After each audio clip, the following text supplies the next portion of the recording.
Hello, everybody. Welcome to the second Midwestern Mark stream of the day. I see people are already excited about that. Yeah, we've been pumping out streams lately. Like I said, I've been pretty heavily suppressed on TikTok lately. We're also probably being suppressed on YouTube and maybe Twitch as well and X as well, but it is what it is.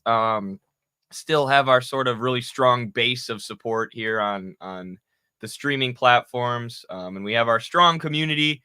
You all who are liking the stream, sharing the streams, telling your friends and coworkers in real life about Midwestern Marks, which is maybe the best way to get people into communist content like ours, because online sometimes the communication tends to be much different than face-to-face communication, and especially face-to-face communication with people that you know.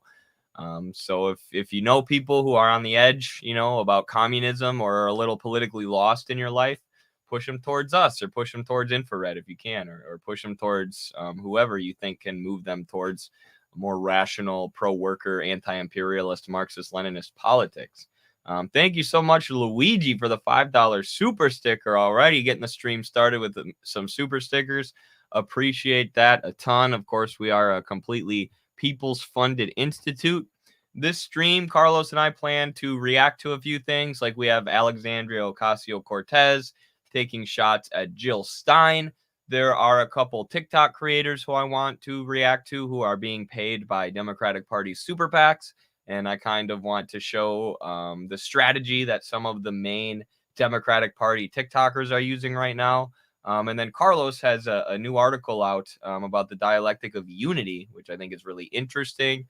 It's also an article that cites me. So solely because of my ego, we're going to be reacting to that as well today. But again, going to be interacting with the audience. So if you have questions, feel free to shoot them in the chat. And if you want to make sure that your question gets answered, do it as a super chat, and we will make sure to give an in-depth answer to whatever question, comment, or concern that it is you voice in that super chat. But I think that's all for the intro. So let's get into our wonderful intro video from Jesus Motorcycle. High Sheriff Hazard is a hard man to be. High Sheriff is his only plan. He digs through pockets, takes what he can, for he's High Sheriff Hazard. He caught me one evening, and here's what he said: "You look like a Russian, you look like a red, and if you're fond of your skin and your head, beware the High Sheriff of Hazard."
Beautiful. Love that. I got to talk to Jesus Motorcycle this weekend for the first time since he made that intro and say thanks to him. So I just think it's perfect. Actually, I was listening to High Sheriff hazard with my wrestling buddy about 30 minutes ago while we were on the exercise bikes, and I was just screaming it. And I'm like, got to tell him that that's the intro to our live streams. He thought it was pretty bass too. But yeah, how you doing, Carlos? You already did a stream, so Carlos is pretty much marathon streaming today. He already did one by himself, went on a bunch of rants, and now he's back for another.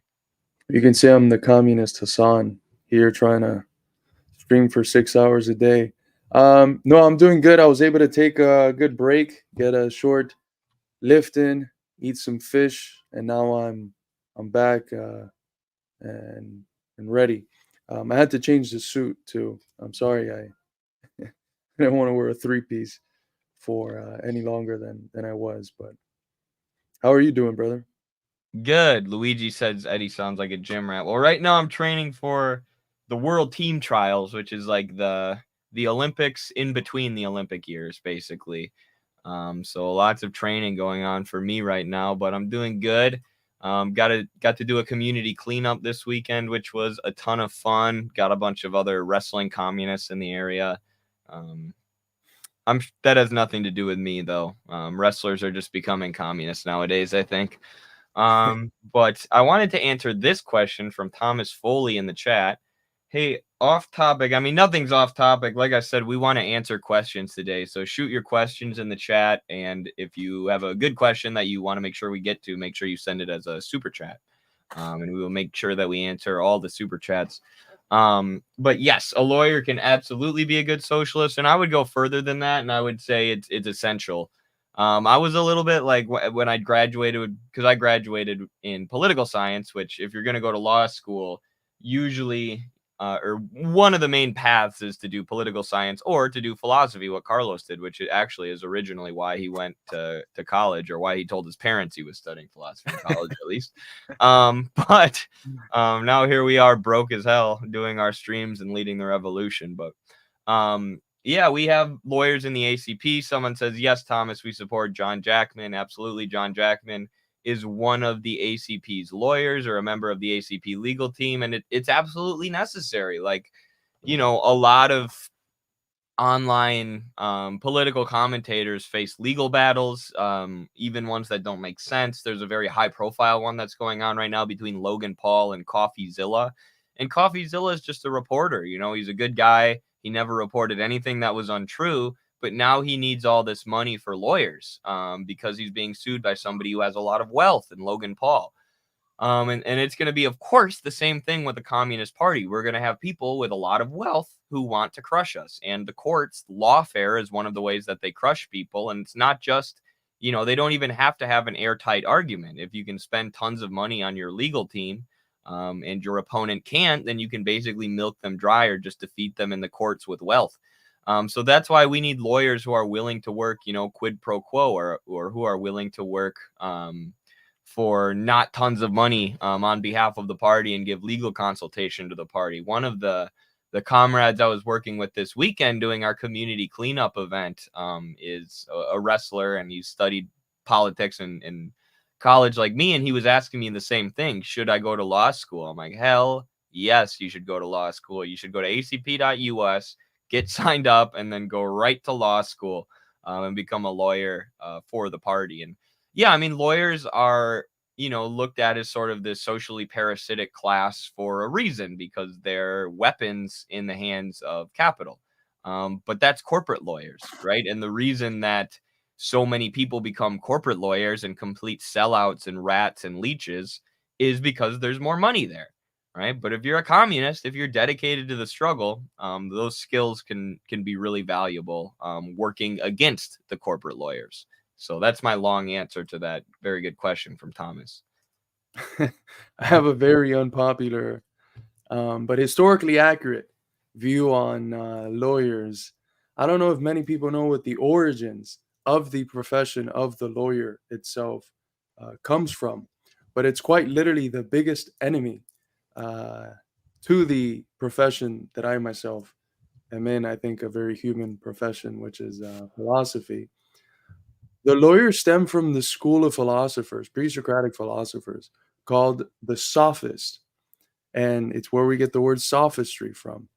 the sophists were people who were kind of the first postmodernists. They didn't believe that there was such a thing as truth in the world, and everything was really pretty much rhetoric for them.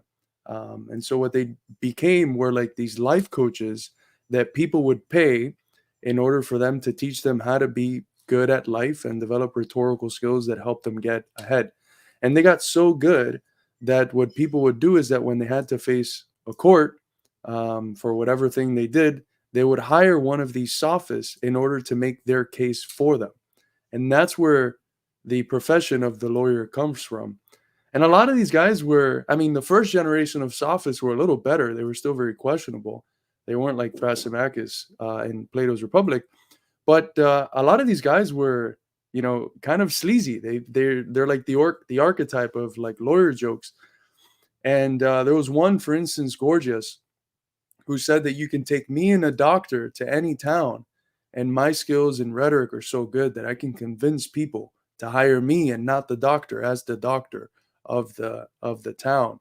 So, as someone who stands in the tradition of philosophy and the tradition of Socrates, these were like the enemies of Socrates, and one of the most offensive things I think Socrates was ever called was a sophist by Aristophanes, who was a comedic playwright and who wrote this one hit piece basically on Socrates, calling him a sophist. But we do need him, especially in the struggle. There's going to be, I am guessing, in the next few decades, a lot of coming in and out of jail. And without lawyers, we're going to be screwed. Absolutely. That's a good philosophical analysis, and it's more of a pragmatic, practical thing. Yeah, Oscar here doesn't want to hear your philosophical analysis. He's over it. he doesn't want you shaming the hardworking lawyers of the world anymore. Thank you so much, Gerardo Calles, for the $2 super chat or super sticker. Thank you very much. Feel free to ask a question and we'll try to answer it. I appreciate lawyers 3,000-year-old ops of Carlos. Absolutely. So I'm keeping that beef going forever. Don't let it go. Don't let it go. I mean, when you were describing the sophist, it just sounds so much like Jordan Peterson. Yeah. But I mean, there's a lot of them nowadays. But thank you so much, Gerardo, for funding the People's Funded Institute that is Midwestern Marx. We really appreciate your super chats. I just want to let people know as well, though. YouTube takes a portion of your super chats. The thing that takes the least amount of your money, if you want to fund us, is Patreon. Just so you're aware. And if you're a patron, you get Carlos's book, The Purity Fetish, which I feel like is probably one of the best benefits on the entire Patreon app. That you get The Purity Fetish, which is a book that, it doesn't even make that much sense for us to have it on Patreon because it's such a good selling book. But if you're a $10 patron, you can get it. $3 patrons get something too. I can't remember what it is, but either way, that's our Patreon. Thank you very much, Gerardo. Luigi asks, what kind of agreements will be signed at the next BRICS meeting in Russia? Very interesting question. I don't know. Pepe Escobar is really good at following BRICS, and I know Carlos listens to him maybe more than me, so I don't know if he has an idea about what is going to be discussed at this summit or meeting in specific. But I mean, there are a lot of countries applying to join BRICS now. Even Palestine is talking about applying to join BRICS now. Venezuela and Cuba, I don't know if they applied, but they were talking about it. Tons of countries applying to join. And it's just a matter of, how quickly can BRICS incorporate them? Because, well, you have to understand, and what helps, what reading people like Michael Hudson and Marx's Capital Volume 3 and Lenin's Imperialism can help you understand is that the credit system has been developing with capitalism since the beginning of capitalism, this giant banking and finance system. And today that is developed to an absurd degree. In 1994, you have the formation of the IMF and the World Bank, which basically globalized the US-dominated financial system. So all these countries are basically trapped in this IMF World Bank system and US, petrodollar system that is completely dominated by the US and starves out countries who don't, go along with US policy and whatnot. So China and Russia are building an alternative to that, but it's not just like a silver bullet, right? It's difficult. They have to find ways to finance these countries and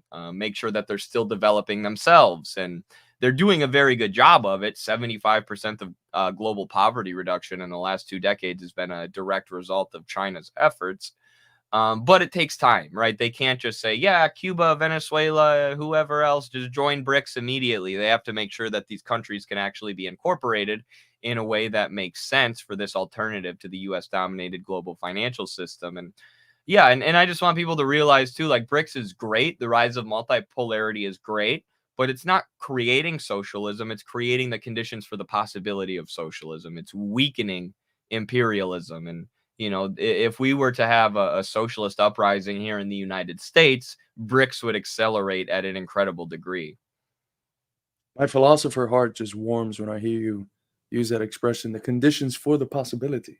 It's so The, good, though. It's such a every time you're reading about the development of the credit system, it's just like this creates the conditions for the possibility of socialism or the civil rights revolution. It unites the black and white workers, creates the conditions for the possibility of unity.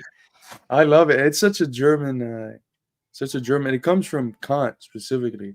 The first critique, the conditions for the possibility of pure understanding. But yeah, one of the things I'm looking forward to is seeing if there have been any updates with an idea that was proposed by Putin at the St. Petersburg International Economic Forum on the unit, which is the name for a transnational trade system, currency system. I forget specifically, but it's backed up 40% by gold and 60% by the currencies of the countries that are going to be participating in it. And it seems like a really good alternative to something like SWIFT. It'd be interesting. I saw someone mention Venezuela in the comments. I'd like to see if countries like Venezuela, Cuba was also supposed to be applying this year. If they can enter BRICS this year, I think that would be tremendous for the region. And I think the region of Latin America is so important for this new multipolar world, not only because of its proximity to the U.S., but also because it's a very rich region in terms of resources. You have in Bolivia the largest reserves of lithium in the world, and you have in Venezuela the largest oil reserves in the world. So it's an extremely rich region that has been historically kept poor by imperialism, but that can, without a doubt, become one of the important poles in this new multipolar world. But I think the center of this downfall of American unipolarity, as you've emphasized in your work, is going to be the process of de-dollarization. So I think that in the last, specifically since the SMO and the reaction to the SMO, what Russia and China have become more conscious of is the need to accelerate that process of de-dollarization that kind of the U.S. is serving them on a platter with their actions and reactions. Right, and the US almost can't help it because they're so tied to the US dollar. And like capitalism has developed to this point where it's like very centralized and almost everything is centrally planned and controlled, and they have full control of the money supply. But at the end of the day, the core contradiction of capitalism is still there, that the capitalists have to keep their profits so high, the bankers have to keep their profits so high, and they're making their money off of loaning people credit with interest. And eventually the workers can't buy back the means of subsistence. It causes a glut in the market. The capitalists can't sell their commodities, which means they can't pay back their interest to the bankers, and the whole thing comes crashing down. And they can prolong it with by dumping money into the system and whatnot. But they can never alleviate the core contradictions of capitalism. Only socialism can do that. But yeah, the de-dollarization is huge. I mean, the US dollar has so much power, largely because of the petrodollar agreement and just because of US military prowess around the world. But I mean, China's already selling some of their crude oil in the Chinese yuan. which is interesting to see, and going against because there is no explicit petrodollar agreement. Saudi Arabia never signed an agreement that locked them into only selling their oil in the US dollar. But at the same time, the Saudis are still mostly selling in the US dollar, and the number one producer of oil in the world is actually not the Saudis, it's the United States. So again, we want to acknowledge the rise of multipolarity and how all the good things that are coming from it, but not be naive about the level of U.S. power and the level of U.S. militarism and, the psychopathic psychology of the people who are in power right now. I mean, Michael Hudson talks about this.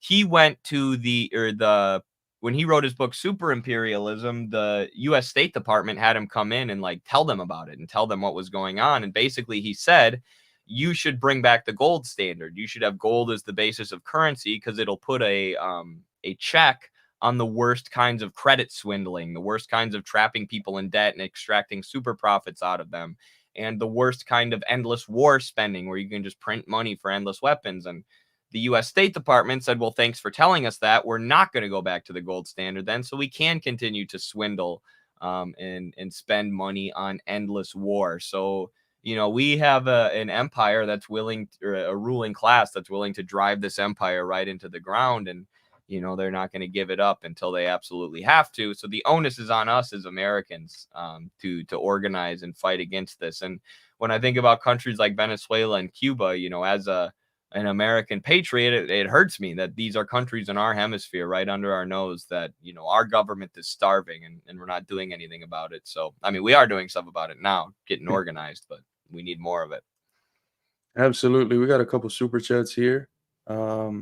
Thank you, Gerardo, for the $2 super sticker. Thank you, the only based Trotskyite, or one of the few, L. Trotsky in the 21st century. I heard him call into Noah's show the other day. It was a great conversation. The dollar is a currency of imperialism and debt peonage.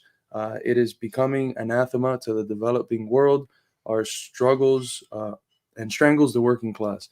I couldn't agree more. And specifically, when you look at the type of growth that we see in the imperialist West, specifically in the US and Britain, it's almost like purely speculative in nature. Of course, it's premised on some productive industry somewhere, but it's almost like purely speculative in nature. And I think that if we see that not as some arbitrary turn that came out of nowhere, but as the logic of the development of capitalism itself, as the natural culmination point of capitalism, that if you can just literally make money from money, why is it even worth investing in productive capital and going through the whole process of mediation if you can just make money from money? Then when countries of the global south say, you know what, some of us might have a capitalist class in power, some of us might have the proletariat and the people in power, but we're all going to agree and form structural international alliances so that what's promoted is not this fictitious growth of money capital and basically usury, but real productive industry, so that social utility is not an unintentional afterthought and latent effect of the growth of capital, but something that is intentional, that is governmentally enforced and regulated. When you do that, you break with the logic of capital, the foundational logic of capital. So I think this turn away from dollarization that is combined with this development of the multipolar world, which of course means that you still have the big monster still strong. We shouldn't undermine the influence of the U.S. as a global power, even though we recognize that its influence is it's getting weaker and weaker. And that's why countries in the axis of resistance, specifically Iran, that's why countries like China, they would prefer, if they have to engage in a more serious battle against the U.S., they would prefer to do it 10 years down the line instead of now. If you are an up-and-coming boxer and the guy that's at the top is still, he's becoming weaker, but he's still somewhat strong, and you can fight him in 2 years when he's a little weaker, wouldn't you prefer to go that route to rack up some wins and then fight the the reigning champ when they're in a weaker position. I think that's what China and countries like Iran are actively doing. And there was a recent report from the U.S. from Biden that said in a few years China will have stockpiled more weapons than the U.S. and Russia.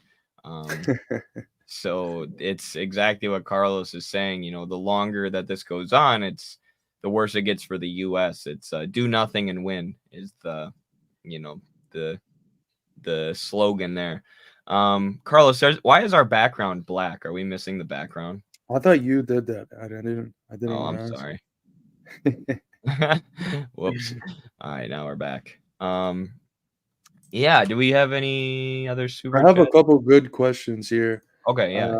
From Osayel Zavala. One has to do Oh, with the yeah, I relationship with started the that U.S. one. and Mexico, and the other one whether we see Europe basically going down with the U.S. So do we see NATO being tanked anytime soon? Oh, if the U.S. goes down, Europe's going down with them for sure. Mhm. I mean, the U.S. has basically accomplished the Nazi dream of colonizing Europe at this point. Like, Yeah. and it's even crazy because, like, Michael Hudson has talked about this because, like, the materialist view of history is usually that, a country will do what's in its own economic interest. But these countries like Germany are literally going what's against their own economic interest. They're cutting themselves off from cheaper energy and cheaper trade with Russia in order to go with U.S. foreign policy interests and go against U.S. enemies. And the reason for that is because capitalism has developed to this degree where Europe is dominated by Western finance capital. They're dominated by these big bankers and oligarchs who want to maintain this system, whereas Carlos said they're just accumulating money capital rather than real capital. And, ever since the end of the gold standard, the U.S. banknote is basically just this thing that's backed by the state and backed by public trusts. It obviously can be exchanged for commodities, but it's just lumps of paper. And that's what these people are accumulating. That's what these speculators like Vanguard, BlackRock, and that State Street Group or whatever it's called, or the big bankers, that's what they're accumulating is money capital, which is either just paper banknotes, stacks of paper, or literally numbers in a machine, numbers in an account, like digital money. So while we're doing that, as Michael Hudson writes, China's accumulating real capital. And it's making them very strong and it's making us very weak because, we're the richest country. We have these shareholders and stuff with all this money. But what does it mean if you don't have a real industrial base? Well, if you go into a war, it means that you can't win, which is exactly why we're seeing NATO run out of weapons against Russia in Ukraine.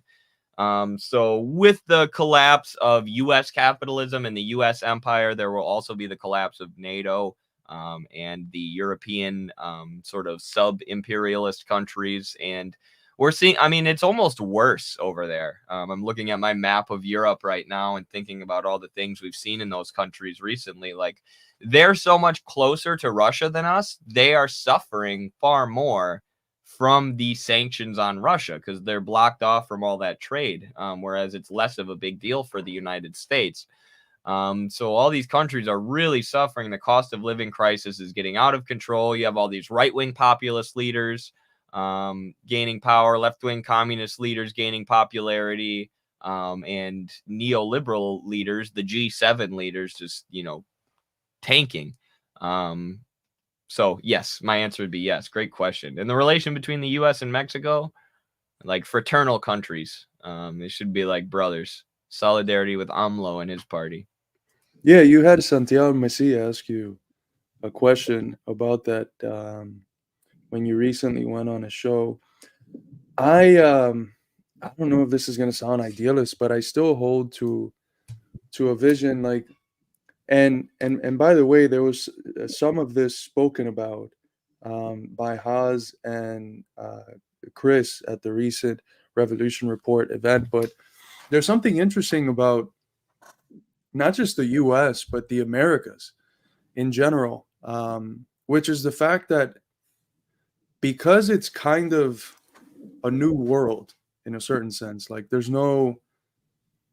I mean, you can trace it back with the indigenous, but it's a fraction of the population in most countries, a very small one. Um, uh, because it's a new world, it's constantly faced with the question of its identity, and it's a question that it could go whatever which way with it. It's a question that's still undetermined. Um, in many ways, like, we are creating the foundations for the future of the civilization that ends up taking root here in this area. And I don't think that the components which are different in North America, whether it's the U.S. and Canada, and Central and South America, are different enough to overturn the components which are common. I think in many ways the project, because I look at this, the way that Haas has phrased it, for instance, with the question of the U.S. as a still an open question that is yet to be fully determined, but in the process of being determined, of American identity. When I listen to that, what comes to mind is like people like Enrique Dussel saying the same thing about Latin America. And if in many ways the question of identity itself is one that, even in the way in which it's posed, is similar by thinkers in the South and in Latin America and in the North, there's a lot of commonality there. So, I mean, there's a part of me that would like to say that it's possible at some, socialist future for there to be a Pan-American unity that is inclusive of both the North and the South. And if we can come to think about, for instance, Brazil as part of South American civilization, even though there's differences of like language from Portuguese to Spanish, or other parts of Latin America that actually speak, or of South America that actually speak English, if we can think of those as part of the same continental civilization, why wouldn't we be able to do it with America, North America, and the South? So, in terms of U.S.-Mexico relationship, in an ideal future, I would like to think of them as part of the same collective civilization, even if there's national differences that are sustained. Absolutely, couldn't agree more. That was well said. And Che Guevara had, he was almost like a Pan-Americanist, or at least a Pan-Latin Americanist, which is interesting because Pan-Arabism was a real and powerful ideology, especially in the early 60s. And Pan-Africanism is a real ideology too. And Yep. It makes perfect sense. It's harder for imperialism to defeat you if you unite. And I mean, as much as it's weird to me, like that's what the Trotskyite bent in Venezuela's revolution is they like this theory of permanent revolution. Like we're a base of support for the working class in Latin America. And we want, we see the process of revolution is ongoing and it will eventually envelop the whole continent, not just Venezuela, which is, part of Bolivar's dream as well. Got another super chat here. Super chats are rolling in today. Thank you, everybody. It was touching to see that Danny speaks Portuguese. Yeah, that's pretty cool. He speaks a couple languages. I think every communist should try to learn another language if they can. It's good to be bilingual and be able to, or multilingual, and be able to communicate with people. I've been working on Spanish. I hit 700 days on Duolingo the other day. Duolingo is not the only thing I do to learn because that's not good enough, but yeah, hoping to go to a Spanish-speaking country soon and really test my skills. By the way, for those Portuguese speaker, either in specifically those in Brazil, I heard news that my Portuguese translation of the Purity Fetish should be out, I think, sometime this month, and it's being prefaced by Jones Manol. There we go. It's being prefaced by Jones Manol, who's a scholar and communist I admire very, very much, and someone whose work I've drawn from tremendously, and someone who I saw that I see my project of understanding the purity fetish and critiquing Western Marxism from a Marxist-Leninist point of view as a continuation of this common project that I think people like Losurdo, Manol, and myself and others are also a part of. So it was an honor to hear that he's doing the translation, and it's going to be published pretty soon in Brazil. So if you're out there, Leo, look out for it. Absolutely. That's awesome. Another super chat from Luigi. Thank you. Appreciate that. Getting a bunch of good questions today. Thank you, everybody. Keep them coming. Keep the questions coming, and if we don't get to your question, send it as a super chat so you make sure you get it to us. Thank you so much, Luigi, though, for the $5. He asks, what do you guys think of Mexico's new president, Claudia Sheinbaum? I think she's pretty based. She's from AMLO's party. AMLO is doing a lot of really based stuff. So, you know, why not just make AMLO a female? Like, perfect. Just kidding. Obviously, she's her own person, but very based. Mexico's been moving in an anti-imperialist and socialistic direction for a while, which has been awesome to see under the leadership of AMLO. It's like, it's not easier for countries in the global south under the boot of imperialism to organize, but it is, as a talking point, it's so easy to say, you know, screw the US, look at what they're doing to us, you know, and get people behind that anti-imperialism. Whereas in the US, we have this unique problem of having to explain to people that their own country, you know, is the one oppressing other countries, that our military is not actually defending us, but in fact, they're going around the world and pillaging other countries for oil. It's easy, you know, it's countries like Venezuela can just say, you know, our military is good. Our military defends our country, or at least sections of it are, the ones who aren't traitors to the US, but we need to kick these Westerners out. And, you know, that's a complication that we don't have in the US. It's different. There are a lot of differences to organizing in the imperial core versus in a colonized country. But also, of course, there's tons of disadvantages for them. Like the CIA is far more likely to just kill them or just torture them. Whereas here, they'll try to do everything they can to censor you without killing you or throwing you in jail before they do resort to that. But yeah, she's based. Sorry, I went on a random rant there. Yeah, everything I've heard from my comrades in Mexico, which, by the way, if you speak Spanish, make sure to go back and watch the interview I did with Mexican Marxist economist Oscar Rojas last Thursday. But everything I've heard is positive. I haven't done that deep of a dive into her past, but from what I've seen, it's mainly, you know, I don't mean to reduce human beings to other human beings, but it seems like it's really just a female AMLO, in the sense that she's gonna just continue the 4T, which is the fourth major transformation of the country that has been carried out by Morena. So very positive, very exciting. Mexico does something very interesting where, under the label of militant or consistent or Mexican humanism, they're basically just sneaking socialism into governance. And if you look at the policies that AMLO has brought about in terms of nationalizing key resources, certain forms of land distribution, in terms of things like healthcare and literacy and so many different policies that you would see in like the first 5 to 10 years of a socialist transformation, you have to realize, you know, this is extremely radical. And then when you look at it in an international arena with questions like Cuba, there's not one country on this planet that has been a better friend of Cuba in recent history than Mexico. Mexico has been the most consistent, materially and ideologically, supporter of the Cuban Revolution, far outpassing countries like Russia and China. So I think Mexico is great, and if Claudia is going to continue the 4T transformation, that's going to be superb. Absolutely, couldn't agree more. Hugh G. Lee says, speaking of Portuguese, any thoughts on Angola?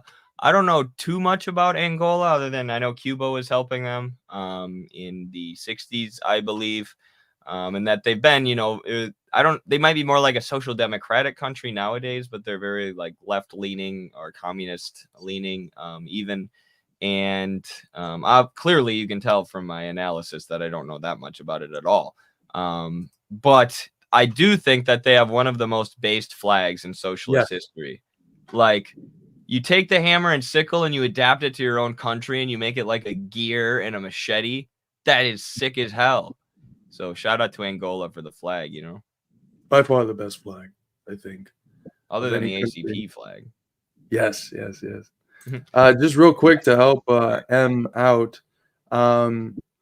There's no replacing, you know, going through the tedious study of the science of logic But to prepare yourself for it, I would recommend reading the Encyclopedia of Philosophical Sciences, which is Hegel's basically like intro textbook where he combines a lot of the stuff he's doing in different works, and the logic and the philosophy of right, and the philosophy of mind, the philosophy of nature.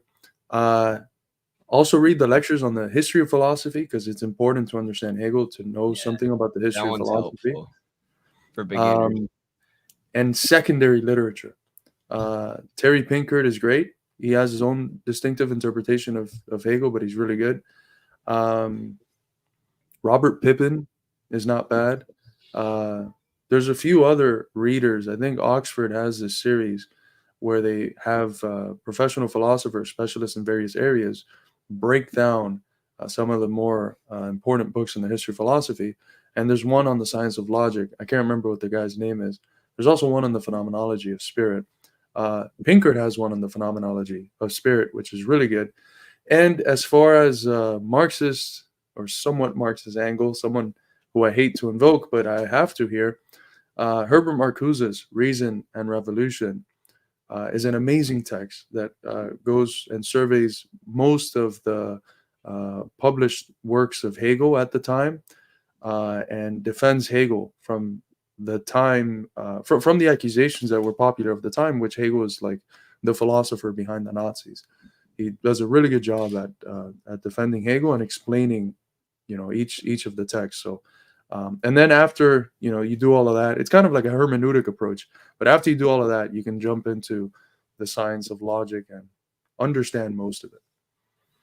Yeah, the lectures is good. It takes a while to figure out the writing style, and kind of what he's saying, and it's almost feels like a sort of flow of consciousness at first, until you realize that what he's writing is actually very specific and less idealist and loosey-goosey as it's made out to be. It's proto-materialist, as Carlos has said at various points, and as Lenin said, and basically in his prospectus on Hegel. But Hegel's bagels. But yeah. And if you read it online with the Marxist Internet Archive, they have inscribed Lenin's comments from volume 38 onto the text, which makes it extremely helpful, because as you're reading, you just click and you say, oh, this is what Lenin said. He said, nota bene, check here. This is an important point. So that's helpful as well. That's how I read it the first time. Interesting. Do you want to dive into this AOC video? Feel free, if you guys have more questions, shoot them in the chat and we'll try to get to them. If you shoot a super chat to us, we will get to it as soon as we're done with this segment. But recently, AOC went on her live stream from her couch and decided to talk some crap about Jill Stein. I didn't watch the video because I wanted to save it for reacting live, and I didn't want my blood to boil. But I feel like I've been defending Jill Stein a lot lately. I obviously have criticisms of Jill Stein. Jill Stein's not, I'm in the American Communist Party. Jill Stein is in the Green Party. I don't, see a path to revolution through bourgeois elections. I think they should be used as a tool. But at the same time, Jill Stein is pretty based. She has a lot of based anti-imperialist and anti-capitalist positions. And she's been running, the most based thing about her is that she keeps running third party, even though she gets smeared as a Russian asset and, the worst kind of things. Year after year after year. So AOC is jumping on board with that. I also defended Jill Stein from a liberal TikTok creator who we're going to cover later, who may or may not be getting paid by a Democratic super PAC, who was trying to tell young kids on TikTok that that Jill Stein is a Russian agent, which the Democrats never get tired of just throwing that out with no evidence. But anything to say about this before we jump in, Carlos? Have you seen it? Yeah, I saw it. Don't let Kyle hear you praising Jill Stein. He'll come after you. But I'm not praising her. I'm just saying she's not a Russian asset, and she's better on anti-imperialist or she has better positions. Than Democrats. Yeah. I voted for her in 2016. I did too. But yeah, let's. I'll save my thoughts until we see the video.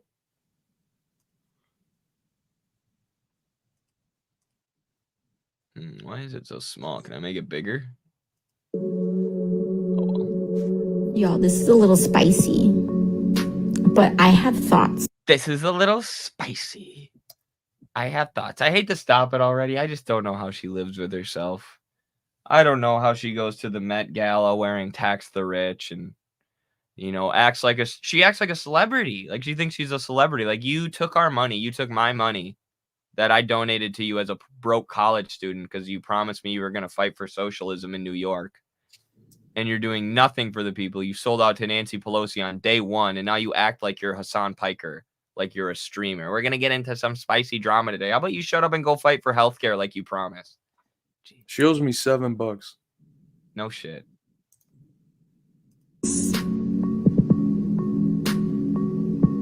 I feel like I should save this for a live. I'm not coming for people who are thinking about this. I'll talk to you. What I have a problem with is the fact that if you are running for president, you're the de facto leader of your party. And first of all, trust me on this. I run as a third party candidate in New York. I'm also run as a working families party candidate in addition to running as a Democrat. Because trust me, I've been on record about my criticisms of a two-party system. So this is not about that. Guys, she's been on record criticizing the two-party system. Right? You're attacking her for supporting genocide or for not doing enough to stop the genocide or for not supporting universal health care because she didn't want to piss off Nancy Pelosi. But she's literally been on record as criticizing the two-party system. So she's basically Joseph Stalin. What's crazy is that she talks about running in the Working Families Party as if it's a third party, when in reality it kind of just endorses Democrats every single time. That's what it does. It just puts on its ballot whatever Democrat they like running, and that's it. That's the substance of the Working Families Party. And then have a bunch of people do interviews with Democracy Now!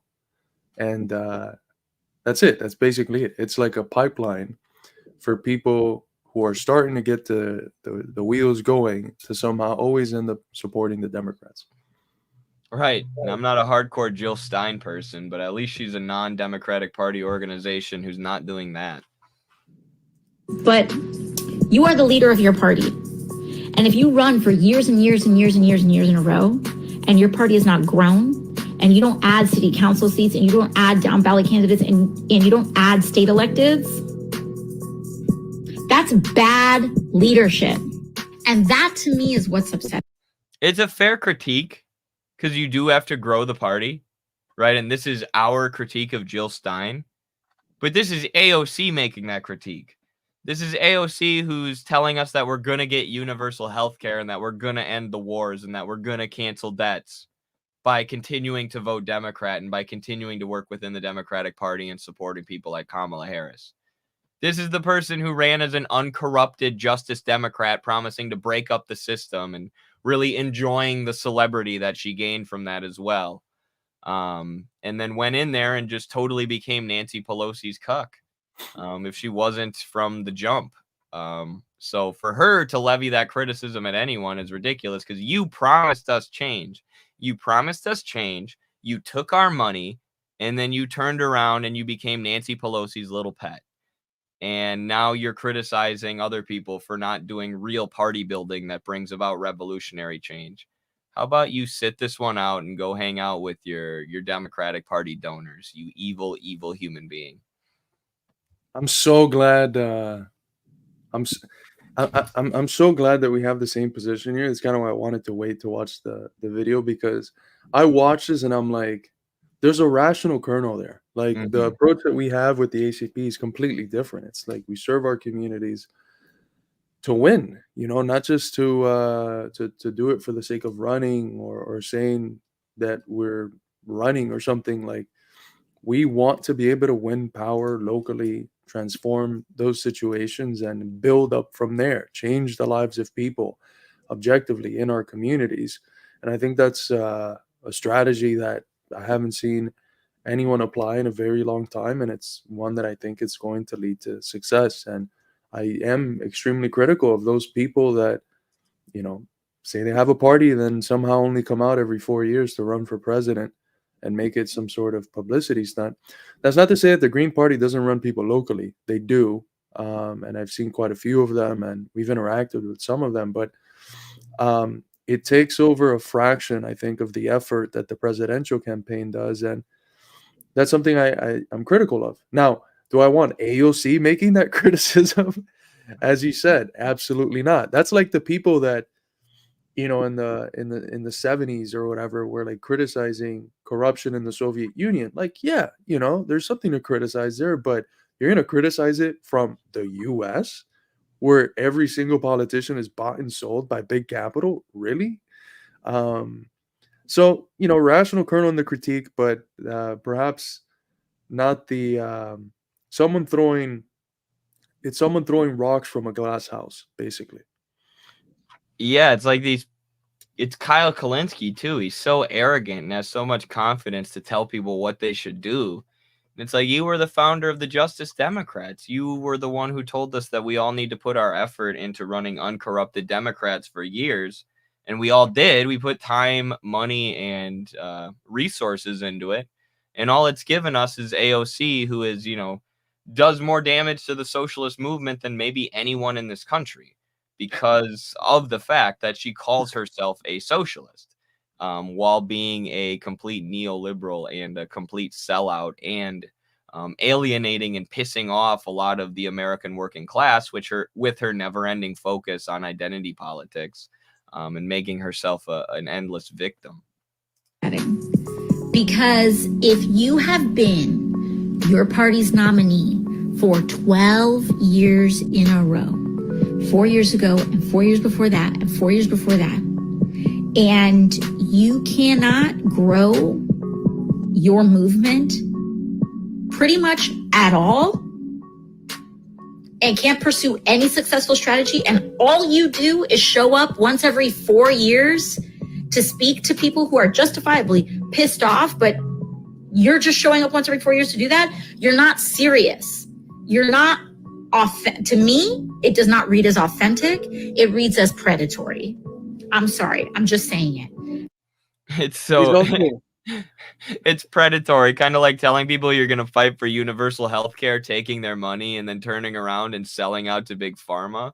You want to talk about predatory, you evil, arrogant person who has an ego so big that I can't even wrap my head around it, because you're a liar and you took my money and you said you were going to fight for my parents who can't retire because they're broke working class people, and you didn't. You sold out to Pelosi, and you hang out at vacation homes and nice places with rich people and go to the Met Gala and this other stupid shit that we ought to burn down.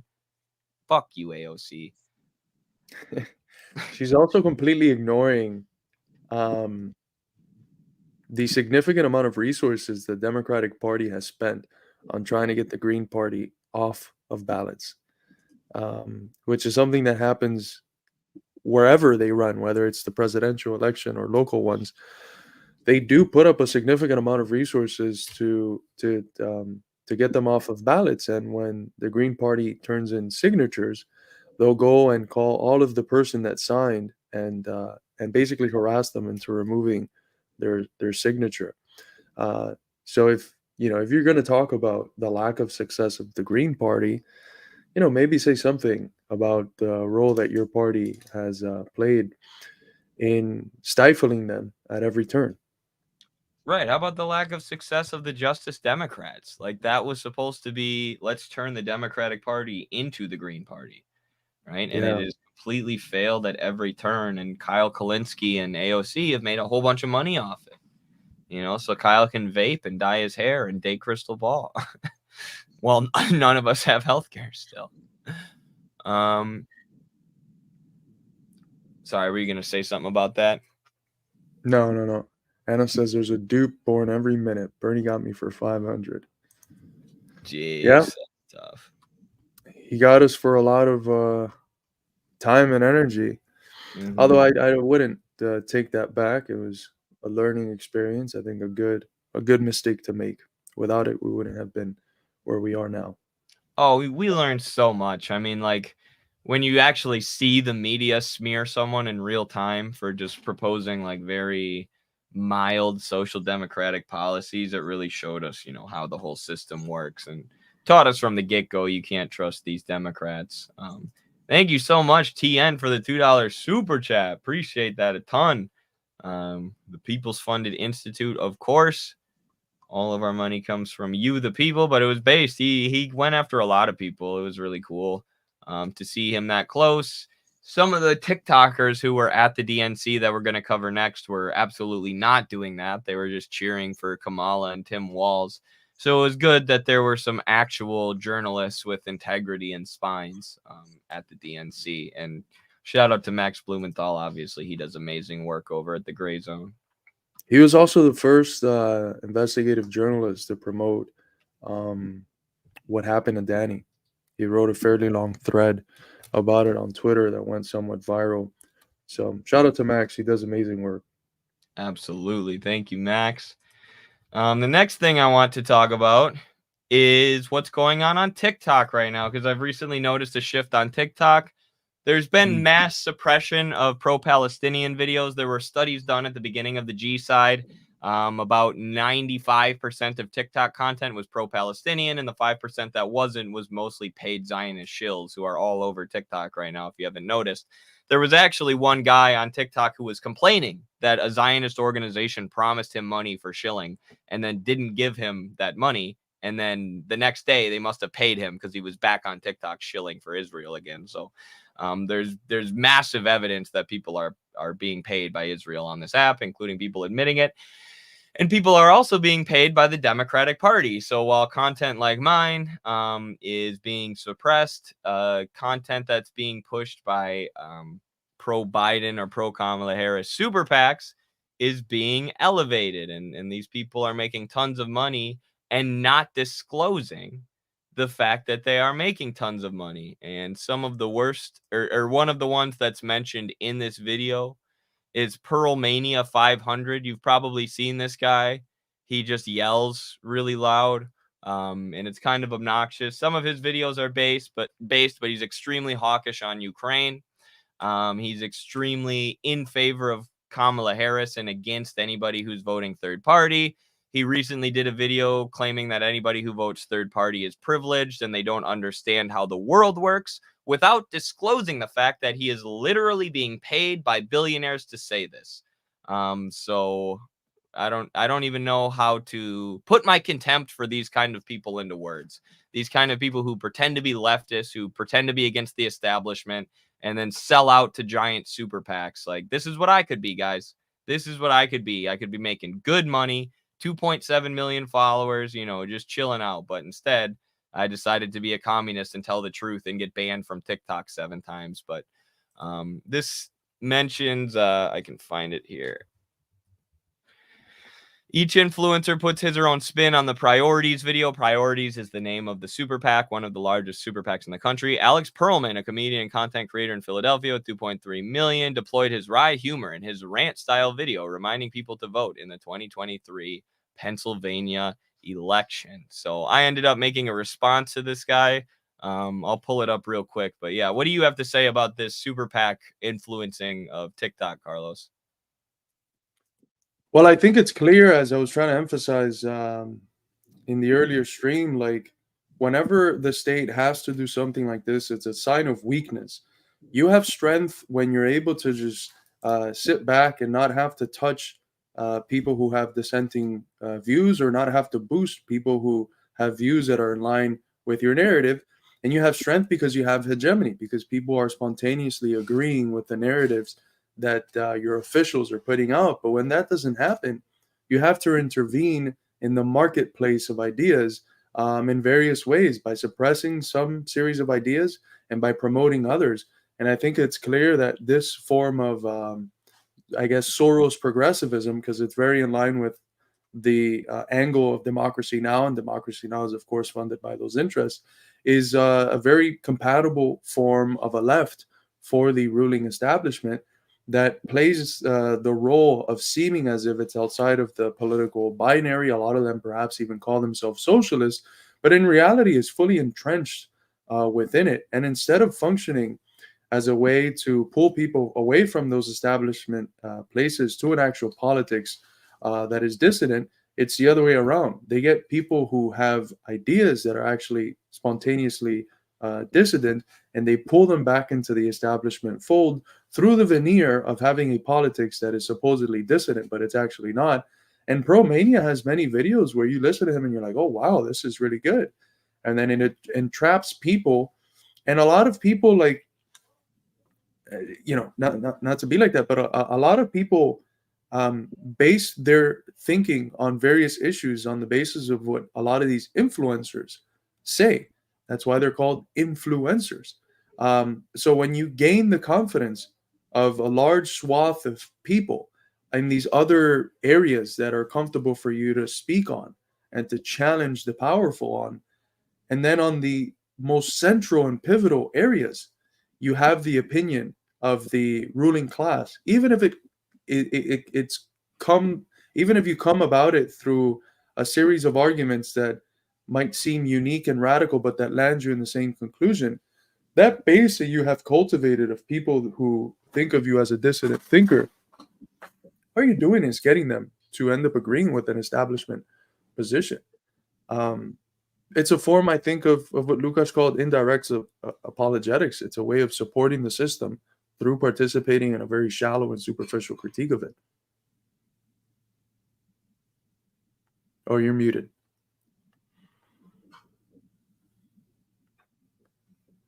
You're muted, Eddie.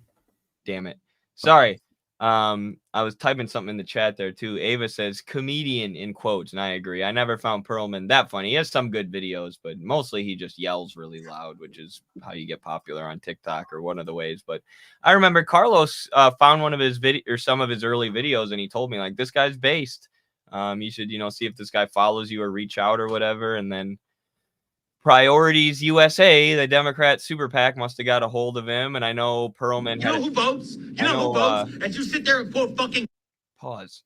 I know Perlman had a child recently. He talks about that a lot, so I get it. I get it. But Carlos has a kid too, and he didn't sell out his principles and his soul to be an absolute spineless hack for the Democratic Party who talks down to people and condescends to people without telling them that he's a paid shill.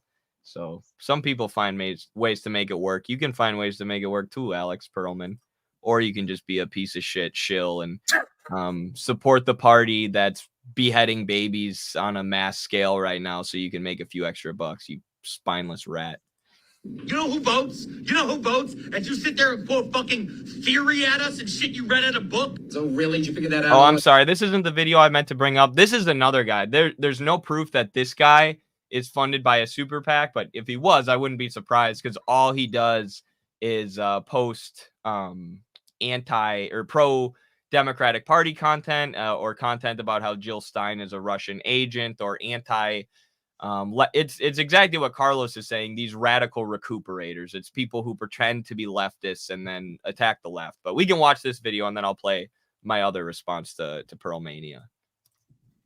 You know who votes? You know who votes? And you sit there and quote fucking theory at us and shit you read in a book? So really, did you figure that out all on your own? Did you read it in one of those books you're always going on about? What is with these guys and the disdain for reading? Books are the fastest way to process and retain complex information and ideas. I mean, it's really an upside down world we live in when political commentators are discouraging people from reading books. Like, did y'all's parents not make you watch Reading Rainbow? LeVar Burton would be ashamed. I mean, I think it says a lot about your ideology if people are less likely to support it when they read books. Maybe that means it's time to question your own ideological assumptions and read some books from some of the greatest minds that humanity has ever produced. Maybe those who are reading books are seeing something that those who get their politics from Democratic super PAC funded TikToks are not. Personally, I encourage my viewers to read because I don't stand to gain anything by their remaining ignorant. I feel like the better people understand reality, the better they can understand my ideology. Books have been proven to be one of the most efficient ways to learn new information. I would be very wary of those who are discouraging you from reading and enlightening yourself. You know who votes? You know that who was votes? The most, like, I was making so many mean insults towards them in like the nicest voice. Like, you're super PAC funded TikTokers who want to keep your audience ignorant and stupid because you're ignorant and stupid and you rely on manipulating them. But yeah, I mean, that says it all, doesn't it? The fact that they don't want people to read, the fact that they're so condescending towards reading as they turn around and take money from the Democratic Party. The reading has been shown to be the fastest way to intake and understand complex ideas. So why would a political commentator, someone who makes their money educating people about politics, or that's what they're supposed to do, be against their audience reading books unless they're trying to manipulate their audience, unless they're trying to keep their audience ignorant because they need them to remain ignorant in order to get them to act a certain way, aka go out and vote for the Democratic Party every year. No, you killed it with that TikTok response. And look, what these people are national chauvinists. These are like forms of Kautsky today. And I got asked earlier a question by Slava about national chauvinism. These are the national chauvinists, the people that might talk as if they're anti-imperialist, but then turn around every 4 years and tell you this is why we have to vote for what they consider to be the lesser of two evils, which is an argument that I don't think makes any sense in 2024, when the supposed lesser of two evils is the one that supports balls deep, not just continuing the genocide, but continuing the proxy war against Russia, where more than 500,000 people have been killed, and the other supposedly worse evil, in accordance with their thinking, yes, supports the genocide balls deep, but on the question of Russia says that they will stop the war the first day they're in office. So if you're going off of what the politicians, who are obviously never credible, say, technically the lesser of two evils this time around is Trump. If that's the approach that you're going to take to politics, the lesser of two evils-ism, the lesser of two evils is Trump. Unless you want to say that an issue like trans rights or something is more important than the 500,000 people that have died in the proxy war against Russia. But if you do take that approach, that's just national chauvinism. That's saying that the affairs that we have to deal with here at home are a lot more important than the many times over lives that are lost abroad by the actions of our government.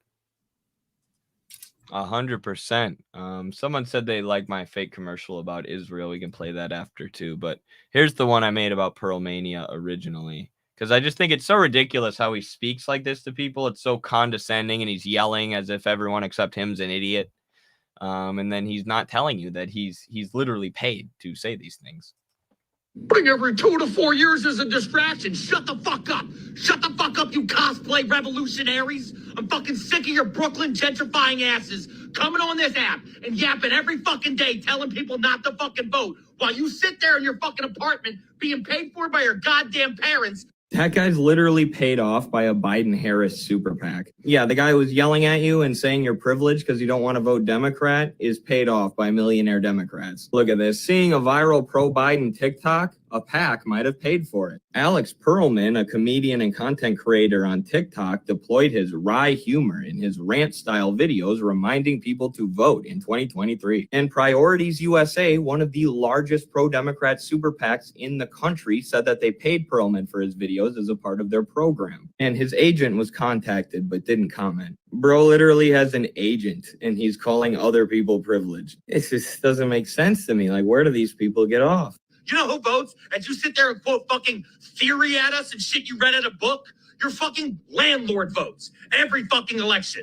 Your boss votes. Yeah, they do vote with their dollar, and 91% of our elections are determined by the candidate who raises the most money. A lot of the times from super PACs like the ones who pay you to make these videos. So realistically, your vote doesn't do that much, which is why I usually don't get too involved in the elections other than to tell people that their energy and time could be better served organizing their communities and workplaces than working on campaigns within the Democratic Party. Something I learned working for the Bernie Sanders campaign in 2020. This video was just so condescending I had to respond, including towards reading. What is with the book hate? You guys have no respect for literature. Books are the most efficient way to acquire and retain complex information and ideas. Give me one reason I should trust what a Democratic super PAC says over a book.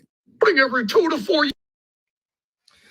This is so condescending, and it's unreal.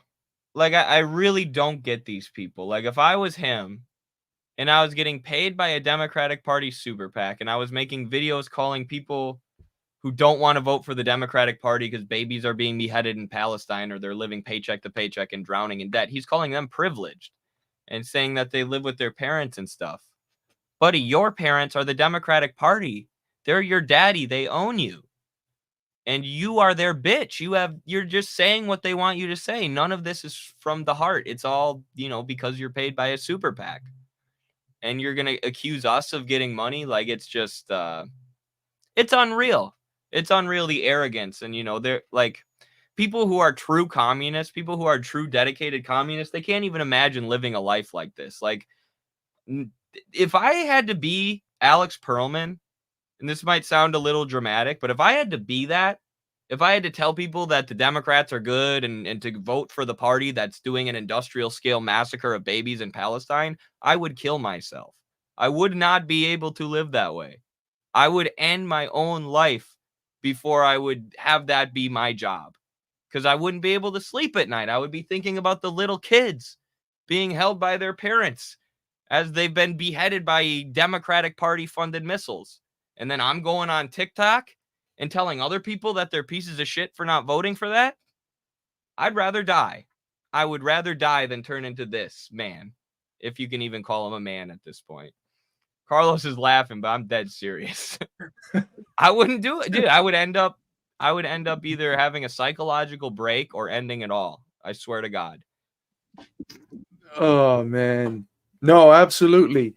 I mean, there's something you can't damage and just keep going, which is the soul. And you're damaging the soul when you sell out to the most evil villains on the planet for a few dollars. Um, you could always just go work construction or something, or have an actual productive job that doesn't it's not premised on leeching off of society in order to keep people um, in the cave. Basically, that's what he's saying. Stay in the cave, stay satisfied with the shadows, don't go see the light. Don't read and see the light. It is. He's keeping people chained in the cave. You have the opportunity to read and get out of the cave, but don't do it. So Pearl Mania can get some money from Priorities USA.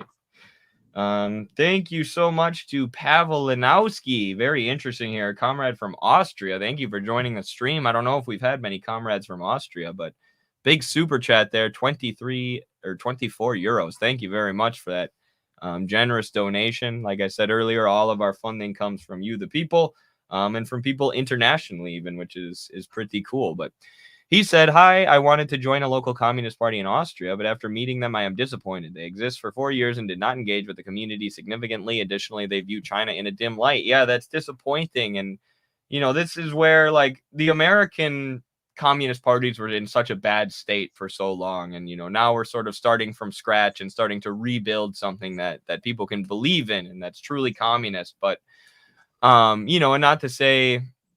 And we're very early in that, right? Where it's an infant, our party, and we need to grow it into a strong adult. But I think there are a lot of places in the world, especially in Europe, where they're in a similar situation to what we were in the U.S. Maybe not as bad, but you have communist parties who aren't, communist parties anymore. And I hope people can take some inspiration from us and work within those parties to change them for the better. Or do what needs to be done to get the right people together and form the party that needs to be formed. It's not good to just be sectarian, right, and just form random splits for no reason. So you need to understand your material conditions. There was a reason that Midwestern Marx existed for years before we ever launched the ACP, because we tried to exhaust every route within the CPUSA and tried to get them to be an actual communist party. And it was only once every route had been exhausted that we formed the ACP, and only once we had built a coalition with enough serious people, with enough rank and support amongst the masses to actually form something like that. So, but don't give up. Keep reading, keep studying, keep organizing, and if you do that, you can build the Communist Party that your society in Austria deserves. Yeah, that's very sad to hear because assuming that's a historic party, I think every communist is always going to see their struggle in light of like the best parts of what that historic party was able to do. Even us at ACP, like we feel ourselves to be embodying the best of the traditions from the great communists of our country, from Du Bois and Winston and the early Gus Hall and William Z. Foster and many, many others who have been literal heroes for the working class struggle in the U.S. But areas like China are, they're in many ways red lines because it has to do foundationally with how are you understanding the world today. And I think there's no more foundational question that a Marxist can ask themselves than that. Because in the era of imperialism, this is like, the highest form I think the class struggle takes at a global scale.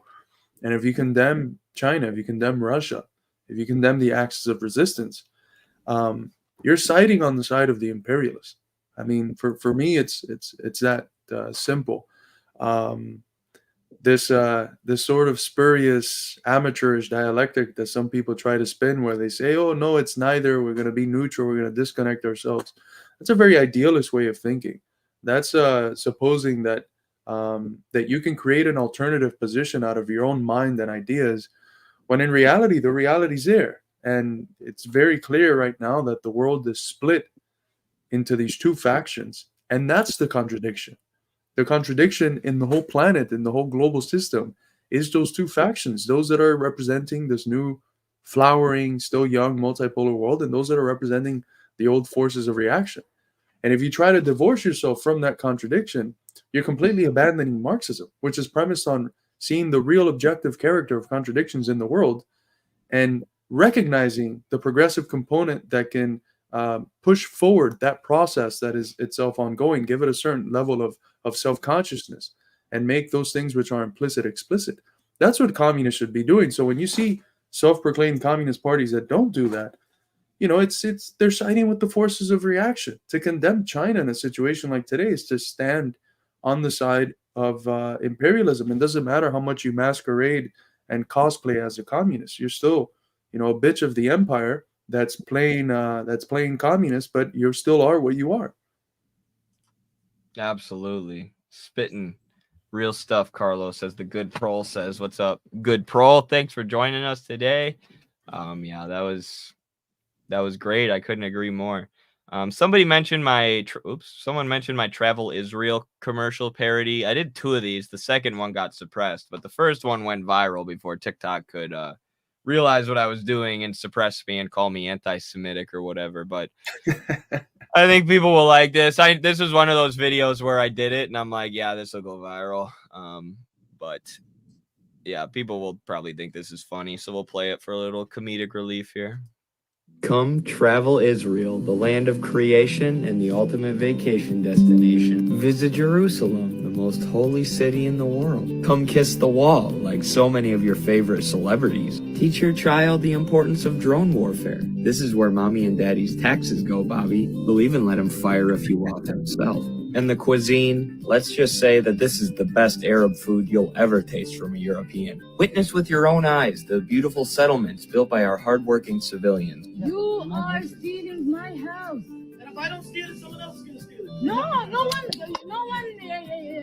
is allowed to steal it. It'll be the highlight of your kid's summer when you sign them up for rudimentary training with mortars. We'll even let the little guy fire off a few shells across the border, if you know what I mean. Unfortunately, we do have to limit you to destroying one house. The UN has been all over us. Come see these olive trees we stole. Take the whole family on an aerial raid over Gaza. Hopefully Grandpa doesn't have any flashbacks. See the home and birthplace of Ghassan Kanafani, one of humanity's greatest minds, whose family we expelled in 1948, and now there's an apartment building there. But you can take the kids jet skiing. Travel Israel. Adventure awaits. Your taxes pay for it. You deserve it. Prices begin at $10,000. Come. Oh shit! Nobody caught that joke at the end. $10,000, taxes, food, lodging, and travel not included, and you stay with Yakub. The house thief. Yeah, that was one of my favorite videos. Love how Eddie is changing his voice. Oh yeah, maybe I should do that more. People seem to like it. Yeah, I don't know. That was one where I did it, and I'm like, okay, that's a pretty good video. Not to toot my own horn. I thought the second one was good too, but it didn't go as viral. I think they suppressed the second one. I think they openly said that. Here, we can watch the second one too, just so I can, my ego can get inflated here. On normal vacations, you take a trip. But when you visit Israel, you're embarking on a spiritual experience that you and your family will never forget. Find spiritual awakening at the Church of the Nativity in biblical Bethlehem. See the historic sites where hummus, algebra, astronomy, surgery, medicine, and the light bulb. Meet with A-list celebrities like Michael. The Church of the Nativity is a mostly Palestinian area. Meet with A-list celebrities like Michael Rappaport, Ollie London, and Ian Miles Chong. Witness beautiful and historic architecture in some of the holiest places on earth. Or witness the IDF tearing down a mosque in order to create room for more settlements. Thanks for liberating that territory, guys. I'm sure there were terrorists hiding in there somewhere. Listen to these testimonies from our satisfied customers. My trip to Israel was life-changing. It was the most beautiful place I've ever seen. I got punched in the face for wearing this scarf I bought. Well, it cost me an arm and a leg, but my kids and my devil of an ex-wife Deborah sure enjoyed it. I really enjoyed my trip to Israel. Ben was so nice, and I plan to give him 50 cyber tanks, actually. I liked my trip so much, I'm gonna be moving here. I'm also fleeing multiple charges in the United States. They wouldn't let my Arab wife come with me because of complications with her formerly living in Egypt. And the travel agent I talked to on the phone seemed like he was mad at me for having an Arab wife. Don't listen to the last three people. Travel Israel. Book your trip today. Your taxes built this. May as well take advantage. On normal vacations. So yeah, they openly sent me a notification and they're like, yeah, this is being suppressed. They're like, we are not putting this on people's For You page. Like, okay. Well, fuck me, man. I thought it was funny. That's hilarious. A-list celebrities, Michael Rappaport. Ian Miles Chong. It's like the Israel just has the worst of the worst celebrities supporting them. Another one from Pavel Linowski. Thank you, Pavel, for another €5 or €6 super chat. Appreciate that. That's almost 30 euros he's given us now. Thank you very much. I will exchange those for US dollars immediately. I will exchange them for gold tokens at the bank. Carlos and Eddie seem to be infected by the purity fetish, which I have ordered. Social democracy is a poison that causes an illusion of comfort. Well, you're going to have to explain how. Because you can't just say that and expect us to know what you mean. But thank you for the six euros. I wonder if there's a language barrier there, and he meant that that they seem to be infected, like Carlos and Eddie, they seem to be infected by the purity fetish, which I ordered. I don't know, man. If you're gonna say we have the purity fetish, tell us how. Right. Let us know how we can. Or if you're gonna call us social democrats. Like, come on, you know how many videos I've made about how the Social Democrats helped kill Rosa Luxemburg and Karl Liebknecht, how the Social Democrats are the moderate wing of fascism, or how countries like the Scandinavian countries help block ventilators and medical supplies from countries like Cuba. Yeah, I don't know. That one doesn't make too much sense to me. But thanks for the super chat, as Daniel says. Yes. And best of luck to you in Austria. And I'm sorry if you didn't mean to insult us and it was just a language barrier, but flip them into yuan first for a 3-currency arbitrage. Ooh, yeah, let's start doing. That's how we can fund the party, like currency exchange schemes. I think that will look good for us as well. Bro, you remember 2 days into launching the party? And the leftists were accusing us of fucking being a crypto scam and trying to sell a crypto coin. Bro, these people are so stupid. They just make up anything. I will say though, because we've tasked the party with and this is no offense to anyone, but since we've tasked the party with acquiring revenue, because it's something that any communist party has to do, there have been some very interesting ideas for how to acquire revenue that have had to be shot down. And I appreciate people's creative and trying to have ingenuity, but at the same time, you can't scam people to fund a communist party or sell used socks on eBay or whatever. No pyramid schemes as well. That's unacceptable. ATV has Carlos mining crypto in his basement. Just wait till we roll out the Midwestern Marks NFTs, you guys. Hassan Piker is gonna help us promote him. Hassan called us a crypto scam, actually, but then I messaged him. I'm like, hey bro, I'll help you pay for another vacation home if you actually help us do a crypto scam. So that'll be rolling out soon as well. Check out the Hassan coin. They're gonna clip that. Good. He needs to apologize. He needs to be like, you know how I have 1 million socialist followers in the United States and I just smeared an American Communist Socialist Party as a crypto scam? That wasn't true. He needs to come out and say that. Hassan coin. You want to talk about your article or are you done for today?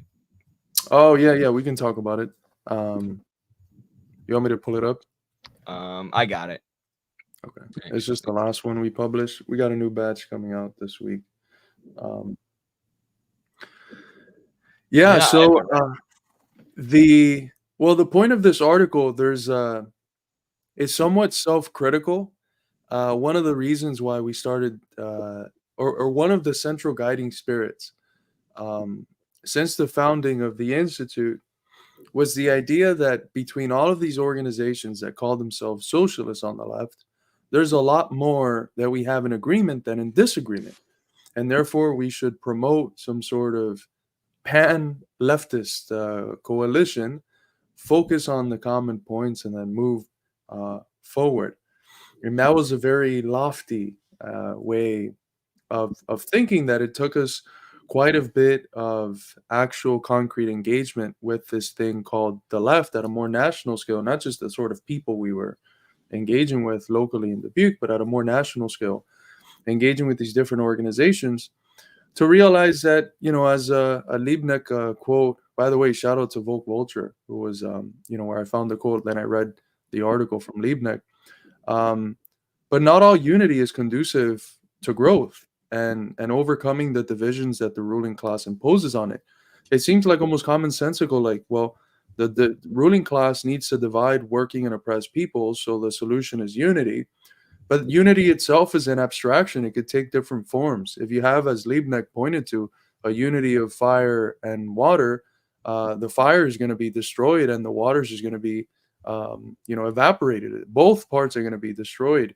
And so that led me to think, like, is it conducive to a greater unity of those forces that are divided by the ruling class to have some sort of pan-leftist unity, some sort of pan-leftist coalition of sorts, as we had urged, in 2020 or early parts of 2021? And I think the answer is no, for the simple fact that a lot of this relationality that you find in some of these leftist spaces, very much rooted in the middle class, very much rooted ideologically in the purity fetish, are forms of engagement that are in their very way of being conducive to divisiveness, to identity politics, to cancel culture. And it's very cancerous to organizations. And so you have to ask yourself the question, is uniting with the sort of people that once they come in are only going to breed division and sectarianism, is that the sort of unity we should be fighting for? And I think the answer very clearly and practically has been shown to us is no. That's not the sort of spaces we should be pulling from. For us, unity should mean unity of our class, not unity of various different leftist factions, especially when what has come to mean left or socialist in the U.S. is so corrupted by decades of the Congress for Cultural Freedom influence on so-called socialist ideas, distorting it into something that is unrecognizable from the original Marxist socialist that we saw in the post-war period in the U.S.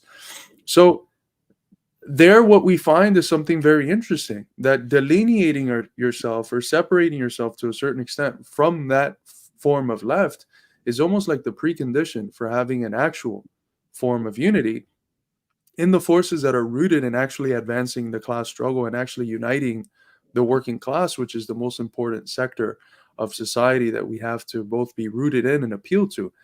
So there's an interesting dialectic there at play where certain forms of unity lead towards disunity and certain forms of disunity lead towards greater unity. And I think what we have found in the last 4 or 5 years as an institute is that we were perhaps at the beginning think of unity a little bit abstractly, and now we have realized which forms of disunity are actually the ones that are conducive to a greater form of unity, which has meant having to be a little bit self-critical of the way in which we thought about unity in the past as a form of unity that led, and we were able to practically see it lead to forms of disunity which are unhelpful. So that's the gist of the article, and I think it's an important reflection that makes explicit something that we have been intuitively understanding for perhaps a year now. But I think it's important jotting down ideas that you have come to make sense of, but haven't done that explicit reflection on it yet. And that's what I do in this article. No, it's absolutely important. Because there are probably videos of us, talking about, left unity and things like that we now have a more refined understanding of. And, I can just put it in my own, in the perspective of my own experience. Like 4 years ago, if you were a socialist on TikTok who had more than 10,000 followers, you and me would have been mutuals. I would have followed you and you would have followed me, and I would have considered you a friend, and I would have listened to what you said. But eventually I realized, no matter how much I tried to have unity with these people, they hated me. They hated me because of the way I present myself, the fact that I, prefer to be a more masculine presenting person, and I enjoy masculinity. They interpreted that every time as toxic masculinity. They were, always ready to do a cancel campaign and jump on me or nitpick me or, jump on board with the liberals to attack me. And it's not all of them, but and the ones who didn't, I'm still mutuals with. The ones who are normal people, I'm still friends with, and we still want to unify with. But through trying to unify with all these people, I put myself in a situation where I couldn't speak the truth without having people jump down my throat and attack me and call me a fascist or whatever. And, I remember once I put out a tweet about how there's the Uyghur genocide is Western propaganda, and all these people canceled me because they said, this you're white. You shouldn't be saying this because you're white. Only Muslims should be saying this. And I deleted this viral tweet that I had because I was getting attacked by all these people who I considered my friends. Right. And I realized after a while, these people aren't your friends. These people don't want unity. And it took a while to notice, but I'll never forget this one girl made a video because I was talking about how do we reach Trump people? How do we reach out to conservatives with socialist ideology? And she made this video about how I shouldn't be reaching out to people. I shouldn't be recruiting new people to the left because these are our spaces, and these are spaces that belong to people of color and oppressed people. And they need to be safe spaces. And by bringing these nasty conservatives in, you're threatening our safe spaces. And I was mind blown. I was like, what? I thought the goal was to get as many people to support socialist politics as possible so we can seize political power and economic power for the working class. I didn't sign up for an insular social group where we cancel and block out anybody who's not a part of it. But that is literally what a lot of these people see the left as. And there's no unity there. There can be unity if they grow out of that, if they graduate from college and get a real job and realize what's actually important. Then, yeah, join the ACP. But there's no reason to just unify with people for the sake of left unity. And it leads to disunity. And also, I'm cited in this, so go me. Oh, yeah, I did read this, actually. I did read this article before you published it, but... Did you want me to read this now, Carlos? Oh, yeah. I think that's me being explicitly self-critical. Since you have it up, if you don't mind reading it, or I could read it. Yeah. I am here being self-critical of my younger writings when I was still too naive about the effectiveness of leftist unity in the US, although I nonetheless still emphasized rightly the centrality of class unity in economic organization. See, for instance, this passage from 2020, the American left focuses the majority of its efforts in pursuit of electoral victories without the prior existence of organization among class lines until the irrational divisions of socialist parties and organizations in the US unite and focus their energies on workplace organization as the necessary predecessor to the electoral struggle. We will continue to face futility in the political sphere. Very interesting. Yeah, I'll let you comment on that. Then I want to say a little bit about the term leftist itself. Yeah, I felt like it was necessary because, being a Marxist, you always have to be participating in not just critique, but self-critique. And I was looking through some of my earlier writings, and I have comments like that, like basically saying that a part of the problem is the fact that we're not rooted in the working class and haven't organized economically, and that's still definitely true. But conjoined to that was the idea that there needed to be some sort of pan-socialist unity, and that's definitely, I think, naive, and that's something that I've grown out of. And in many ways, this article is like my sublation in that area, my canceling out of some components while taking the more rational ones further. And here, John is absolutely right. You can't. Proponents of bourgeois identity politics are always loosely moving the football, and these are not the sort of people you can work with when they're in those ideological positions. When you understand them as individual human beings that are stuck in those spaces because those are the acceptable forms of socialist dissent that the ruling class has allowed. There hasn't been any institutional organizational alternative until now that the ACP exists.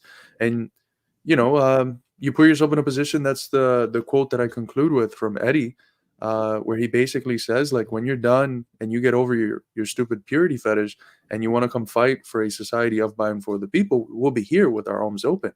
So don't, I don't want people to think that this is a critique of the individuals. It's a critique of the sort of the form of politics, of the structures of the systems in many ways that have developed in these spaces that traps and entrap individuals. Not of the individuals themselves. The individuals can always, change course. A lot of the people that are the base of ACP came from some of these spaces. So I'm not condemning individuals, but that form of woke, purity fetishist, middle class way of approaching a so-called socialist politics that is fundamentally divisive and cancerous for the class struggle. And thank you, John, for the $5 super chat. Yes, thank you, John. And that's what your comment leads into what I wanted to say perfectly. I agree. Proponents of bourgeois identity politics always loosely moving the football, like Charlie Brown. Perfect analogy. But yeah, so the term leftist originated, and I think TikTok honestly had a role in spreading this during the BLM stuff and everything that was going on around 2020. I remember one of the most common topics of video I would see was people explaining the difference between a leftist and a liberal. And what they would say is liberals are left-wing on cultural and social issues, but right-wing on economics. And we as leftists are left-wing on economics and left-wing on, liberal cultural and social issues. That's what leftist was originally supposed to mean. We're not just left in the cultural sphere, we're also left in economics. Well, if you're left economically, why aren't you just calling yourself a communist is the question people should ask. Why aren't you just calling yourself a socialist? Why do you need to invent this other term? And what often happens with these people is the identity politics, as John says, ends up being prioritized. It's loosely moving the football. Yeah, we care about, like AOC. Yeah, we care about healthcare. We care about economic issues too. But also we got to line up behind Kamala Harris, who's right-wing on imperialism, right-wing on economic issues, but she's left-wing on cultural issues. So us as leftists, we have to do it. This is what it always ends up being. The cultural issues and the identity politics for the leftists always end up taking priority over the economic issues because they don't see the centrality of class. They see class issues as equal to cultural issues. And then if you're a Trump supporter who's maybe voted for Trump because he promised to bring the jobs back and end the wars, so you're left-wing on economic issues, But then you have some, socially conservative positions. These leftists will not talk to you. These are the people who, or the leftists are the ones who say, don't bring these people into our spaces. Don't bring these people with negative, cultural or bad cultural views to us. And that's never been the position of socialists, right? The position of socialists has always been to organize the working class and debate those cultural issues, discuss them, educate people about them, let those issues be discussed and decided upon democratically, right? But the key is to uplift everybody's material conditions, regardless of what their social views are, so long as they're a part of the working masses, other than uplifting the capitalist class, but even them in some ways, because, being a capitalist in this system is kind of a sad and pathetic and parasitic life. So even they are going to benefit from communism in the long run. That's the real red pill. And it's true. Marx emphasizes that in various texts. They're reduced to just being personifications of capital and experience their own form of alienation. But you couldn't be more right. I share the sentiment of Keith and Daniel. Like, I think you hit the nail on the head there.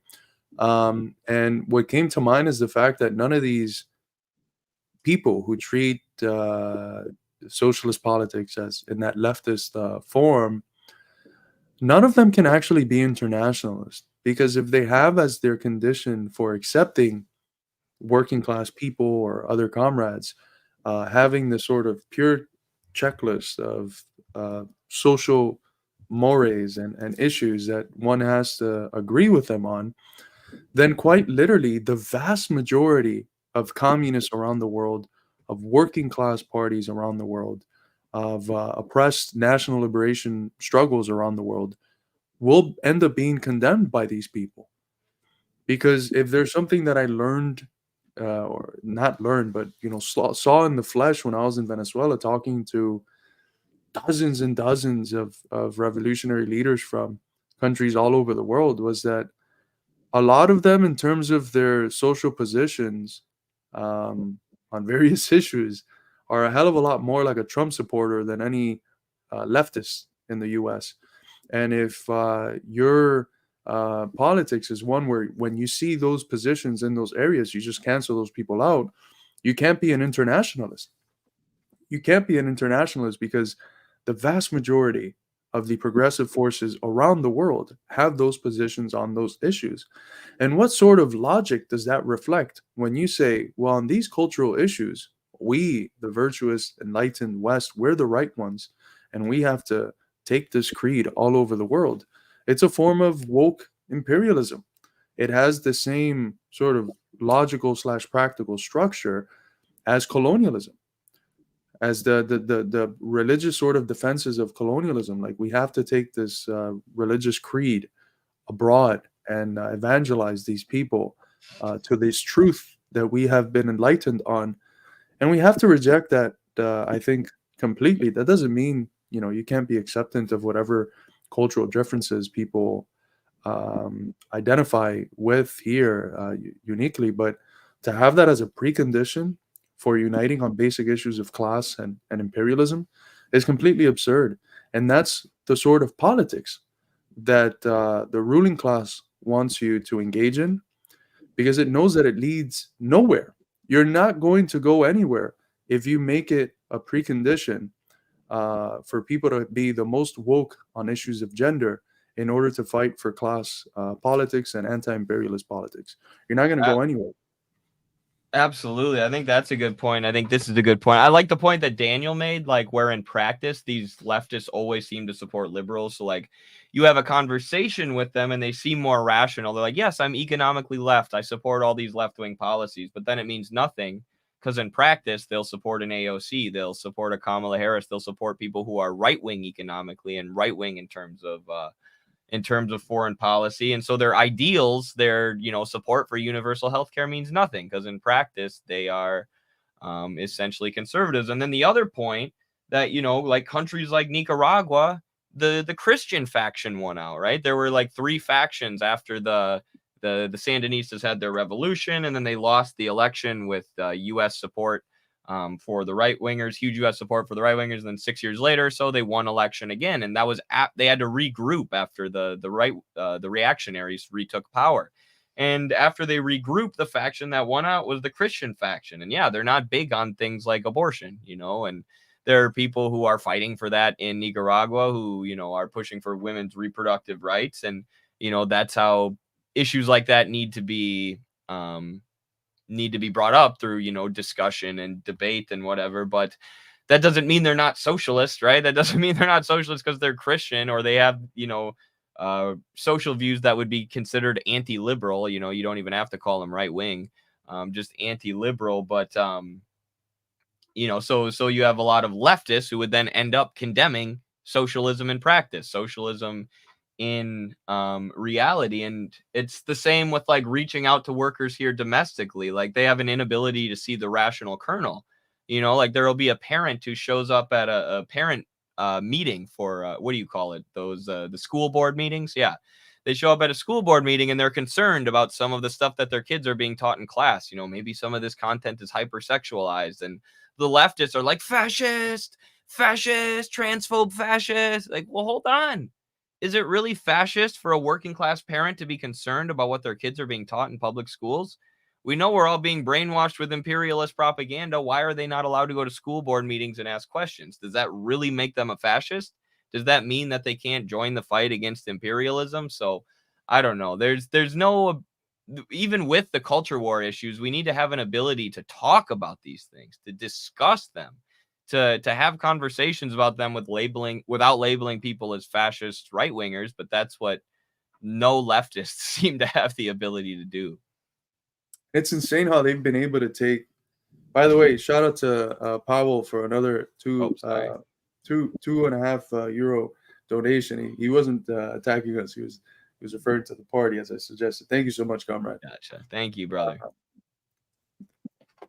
It surprises me. No, it humors me how, and this might be very unwoke to say, but it humors me how the culture that is produced at a period of such intensive and accelerated decay of the capitalist imperialist order is somehow considered progressive by so-called socialists to such an extent that they will go on and cancel their own working class. And if they're consistent with their thinking, they should be canceling other countries. Because they don't accept those positions. Like, what gave them the right to think that the positions which have come about, not at all spontaneously and in a grassroots manner, are the progressive ones? What is progressive or left about some of these positions? And then some of them have the audacity to compare it with the struggle for Black liberation from the chains of apartheid here in the US, or to compare it to the women's struggle for the vote, for equality, or to compare it to national liberation struggles.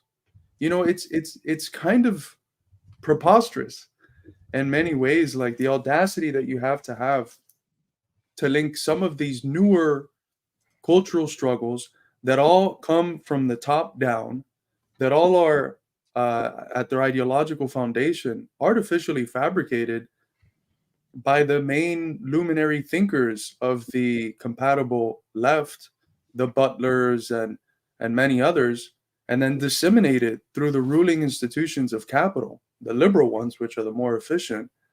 That's why in a lot of the parades you see Raytheon and Lockheed Martin and not very progressive organizations.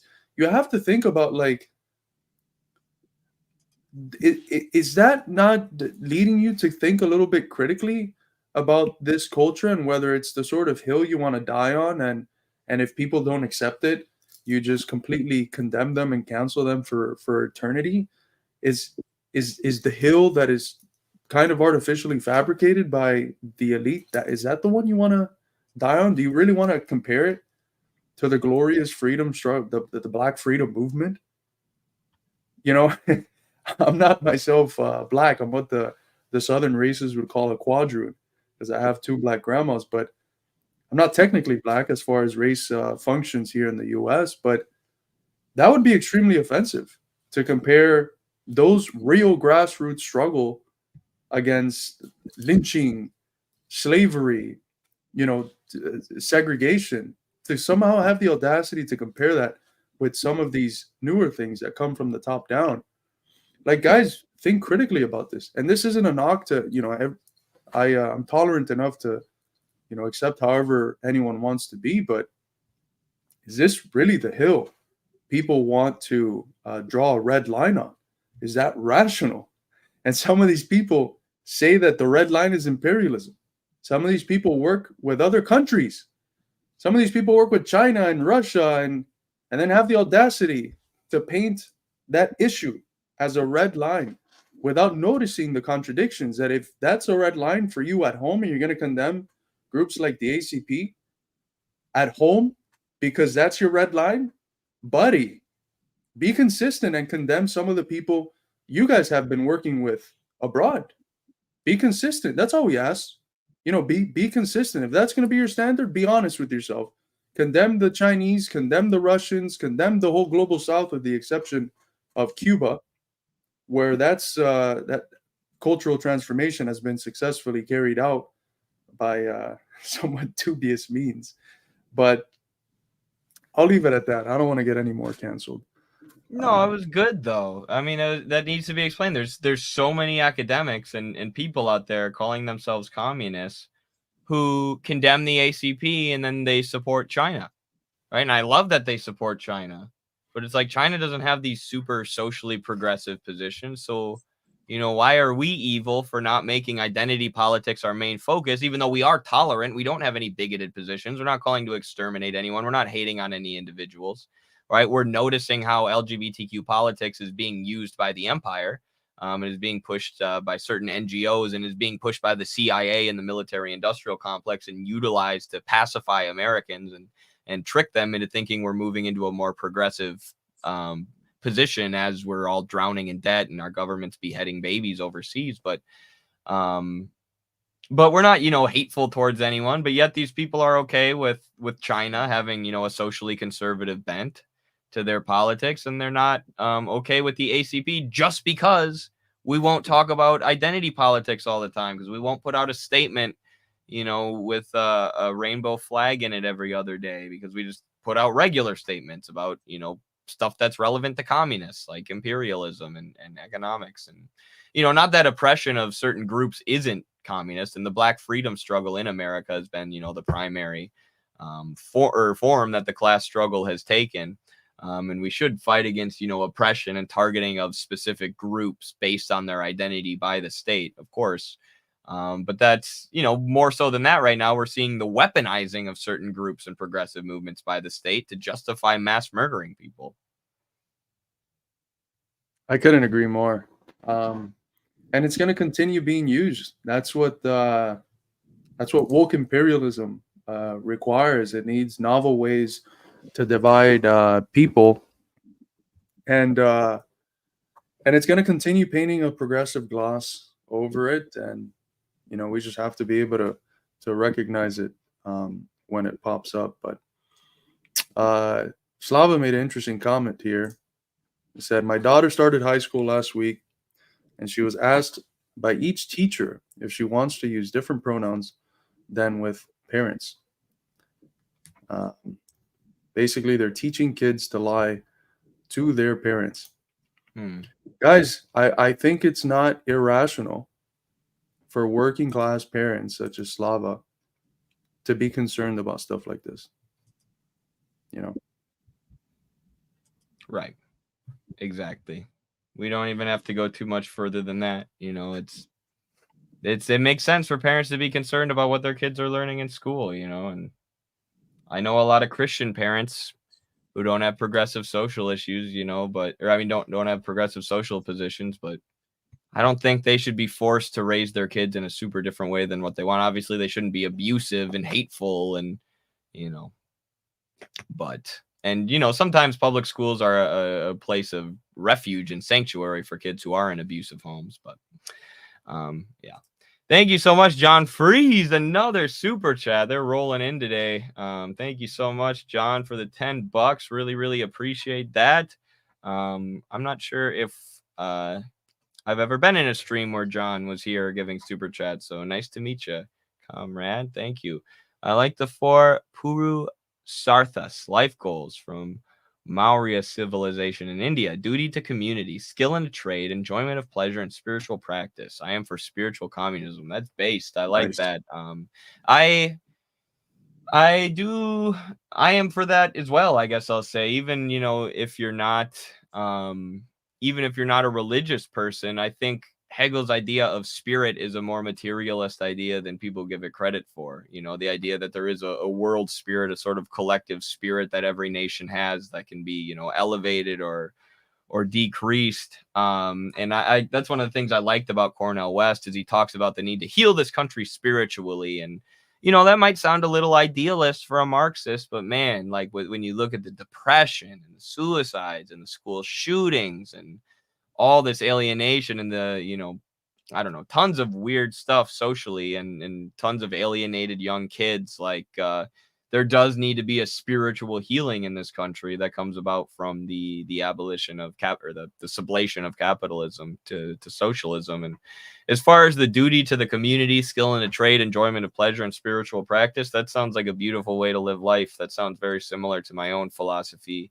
on life. Work hard, learn skills, help your community, but enjoy life and, be connected in a sort of spiritual sense. So love it. Thank you, John. Thank you, John. And it overlaps a lot with this little thing I made, the 8 points, 8 tips to be a good communist, 8 points to be a good communist. I don't know if you had a chance to see this, Eddie. I didn't. I went through this a little earlier. 8 points to be a good communist. Some of them were quite controversial.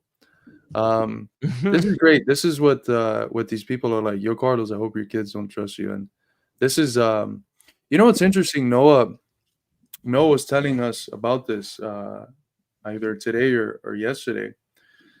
But he's constantly getting, just the slimiest comments from leftists online. The worst things anyone could say, trying to dox him, reveal his identity, put his address out there to endanger him and his family for reasons, more ridiculous of which you wouldn't be able to find.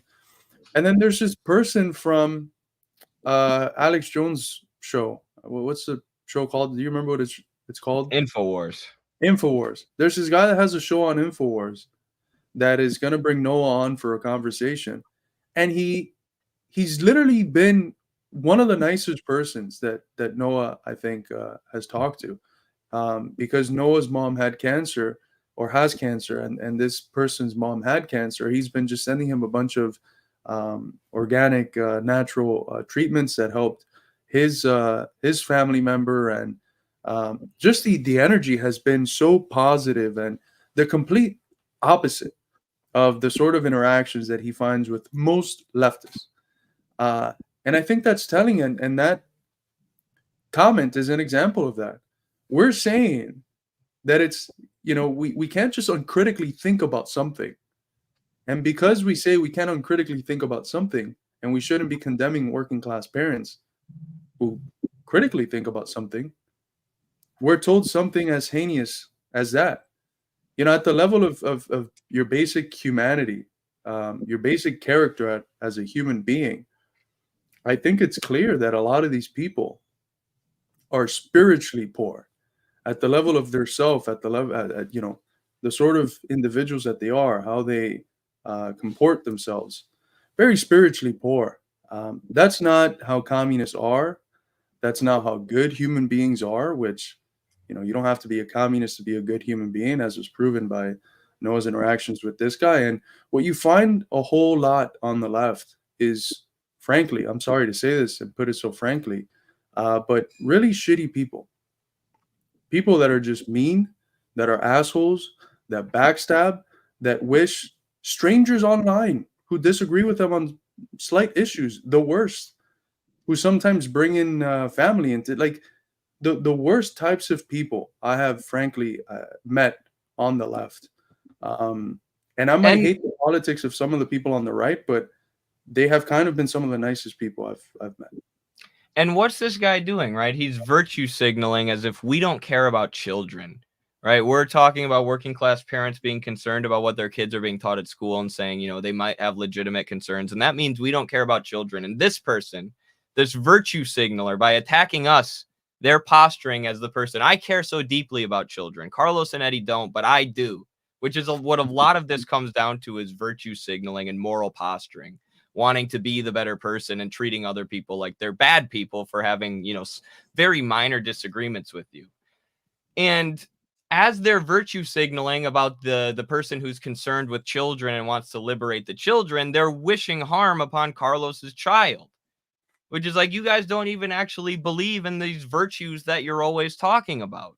Right? You don't actually want the best for the children. You just hate people who don't accept your liberal paradigm on every single issue. And when they start to think critically about issues that, you know, you consider to be your pet issues in this culture war, you wish the most horrific things on them. And it makes it so clear that you never actually cared about people in the first place. You just cared about, you know, virtue signaling and beating people over the head. And look, if that's a position that someone has, and, you know, essential to being American is, you know, do you, man, just don't harm other people. But if that's a genuine position that someone has, how telling is it that so many of the responses to challenges is stuff like that? Why isn't a response a rational one? Why isn't a response a compassionate one? Hey, comrade, I think you misunderstand this issue and so, and then give me a good argument. But why is it that almost every single time it's always an emotional, harm-driven, and rude and mean and offensive and bad faith wishing response of that sort? I mean, guys, like, seriously, think about this.